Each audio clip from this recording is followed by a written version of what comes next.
Senate approves $21 billion loan again for this administration. That is, they approve me, they go collect $21 billion on top of the one we did not collect. On top of all the loans we did not the borrow since, they won't collect another 21 billion. Wait till the West BBC, the kind of money where they go borrow. No be the kind of money where they feel ignore. Talk say, okay, well, $21 billion. And we don't come out for subsidy. Imagine say they come out for subsidy with the suffer still they borrow. You know, better say they put the fuel subsidy, we will still borrow. Even Buhari, we no come out for subsidy, no borrow like this. Now I ask question. Where the fuel subsidy money can't they go? We are on a puta. And I'm beginning to see this loan where they borrow, this still borrow where they borrow. I'm beginning to see it as a strategy. Because you get as person go take borrow. You know, go let them come out again. Because maybe then the fee say as they borrow. If 2027 reach, people go talk say, Nala yo, Mona can't finish with one start. Nobody go vote on her out, Mona can't repair. Maybe in a strategy to come back 2027. Because I don't understand the kind of borrow we did they borrow. Una go there here like this, they borrow. No, say you owe. We go there like no, say we they owe a whole lot of money.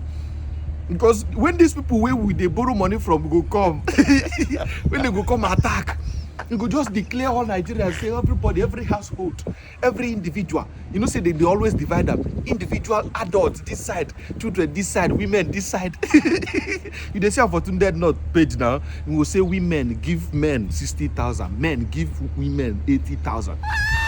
Those people where we come borrow money from now, they go come. One talk say men, now they all do 2 million. Women 1.5. They not go spare children. Say children, then they give you pocket money. Now 800,000. So that time you go see say man, we go do all those things where they do person where no home money enter restaurants. No only you go ask Chinese. I beg we are on a plate, they man wash. The money no there. Chinese go mandate you before you go wash this plate, you gotta speak China. You go see we are able men and women. They learn China. 1 star for Shinton, 2 for Shintanyo. Don't get a shot.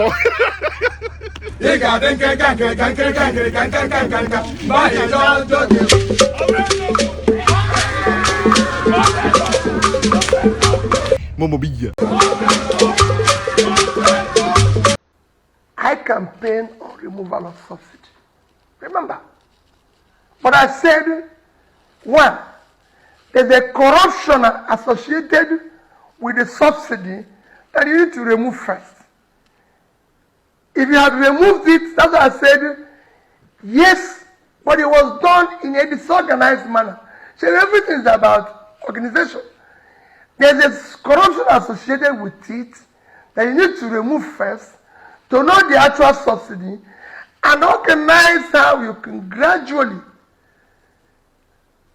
deal with whatever is remaining, and people must have to see the alternative. So when this government removed subsidy, do you know what they said?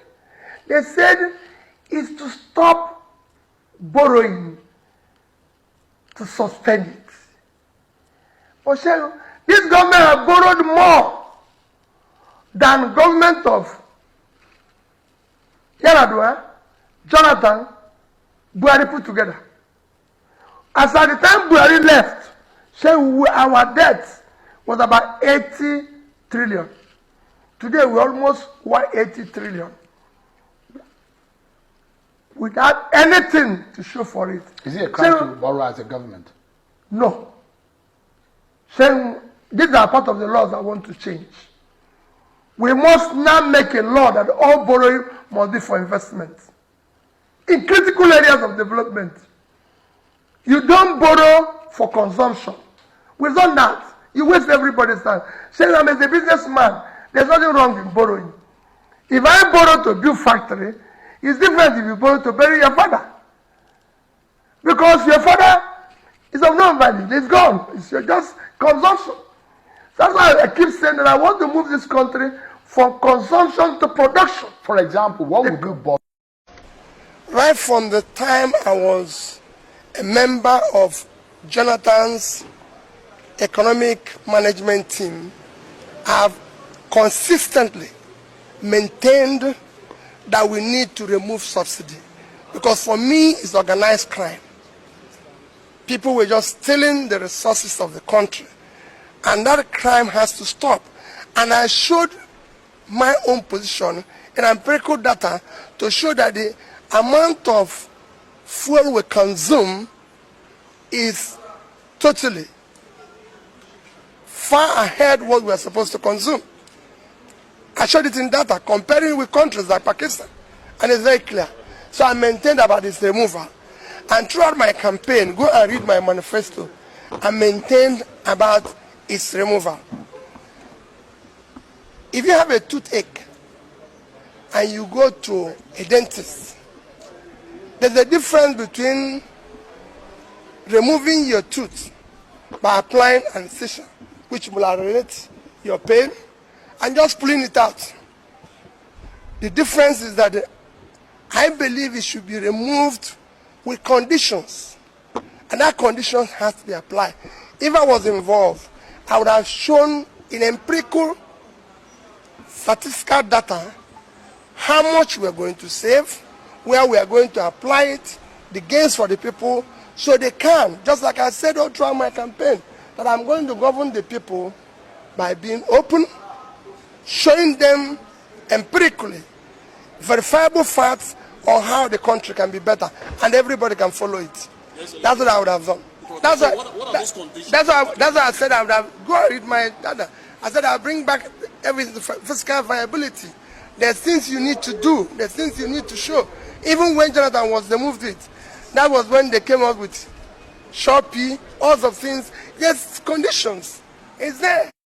There's 5 trillion of naira purportedly saved from removal of subsidy, a policy initially justified as a means to combat and curb borrowing. The present government has, within 2 years, borrowed more money than the administration of President Umaru Yar'Adua, President Goodluck Jonathan, and President Muhammadu Buhari combined. Today, Nigerian public debt is estimated close to 188 trillion.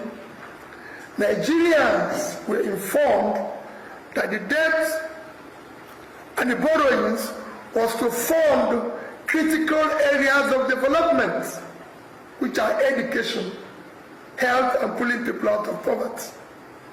Still, no significant improvement in education, in healthcare, in poverty alleviation, which we all know is the most critical measure of national development.